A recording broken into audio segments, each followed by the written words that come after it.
When you're purchasing cards online, the chances of receiving fake cards is always pretty low. I think it's pretty low. I've received only a few in the entire lifetime of me playing Magic, but it's never none. I found a seller that had some crazy good deals on his cards that were close to like 60% of market value. And since I check all my cards that I receive anyway for authenticity, I wanted to do a quick video and show you sort of how I would go about that. So the first thing is I always set up a camera, and I've got my phone right here set up to record the table, and I keep everything in the frame of the camera as much as possible.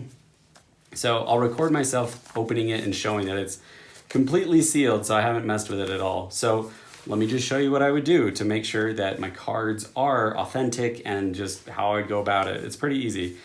But like I said, this guy had some crazy good deals. And as long as the cards are legitimate, you know, he'll get an amazing review. Usually when you see things that are like too good to be true, they are. So anyway, I'm opening them up.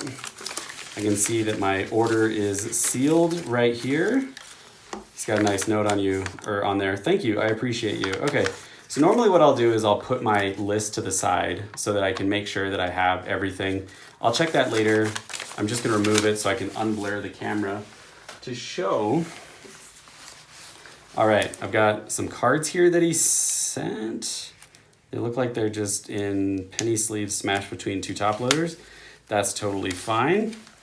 So we've got a Moonshaker, Bolus's Citadel, an Old Contamination, Life Finds a Way, Tekkathal, Oko, Immortal Sun, and Worn Soul Trader. And please excuse the setup. This was just hasty, and I didn't want to change to make it any prettier. So what would I do? They all look pretty good. Like honestly, like right off the bat, everything looks pretty good.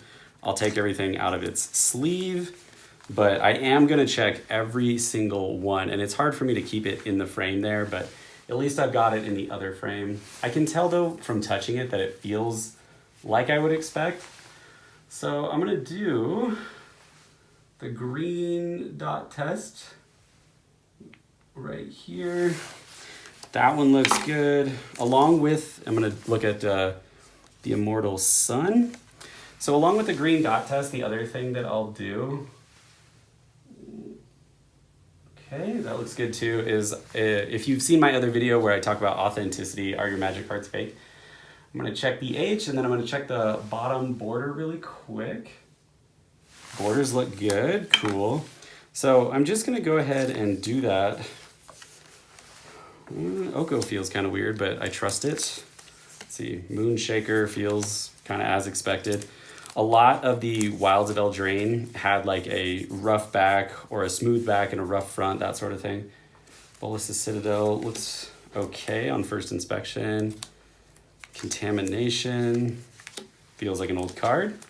It's just one of those things that when you handle cards enough, like you get a feel for it. It's the same thing if you worked with a lot of like physical cash, you get a feeling for the way it feels. Life Finds a Way is the only one that feels strange, but I doubt that this one is a fake. It's probably just because it was the Universe is Beyond. So I'm gonna go and check this one as well. Red dots are there, border looks good, and the H looks perfect. So again, just check all of these. So this is surprising. I mean, maybe it is, maybe it isn't, but the Contamination from Urza's Saga actually has the full red 7, which is pretty unique because these days you get 3 red dots inside the green dot, so you won't get the full 7. You'll just get 3 dots kind of in a triangle. Yeah, the rest of these are all like that. But I think, yeah, these are all good cards. They felt good right out of the sleeves, and all the checks I'm doing are pretty good. If you're checking the little foil stamp, that takes a little bit more time, at least for my eyes, because I really have to focus on them. But yeah, I'm genuinely surprised. Like, these were incredible deals. Almost close to like 50% of their market price, but they're all real. So anyway, that's all I do. Open it on camera, especially if it's like an expensive, you know, one single card, like a dual land or something like that. open it on camera. I have this one set up there so that you can see it, but also just to make sure that what I received in the package is what's on the list and that they're all good. And honestly, I'm happy with them. So anyway, if you have questions, I'll probably make another like fun video about checking authenticity or checking old cards versus new cards and things like that in the future. But if you have any questions, feel free to post them, and I'll see you again in another one. Thanks for watching, everybody. Have fun.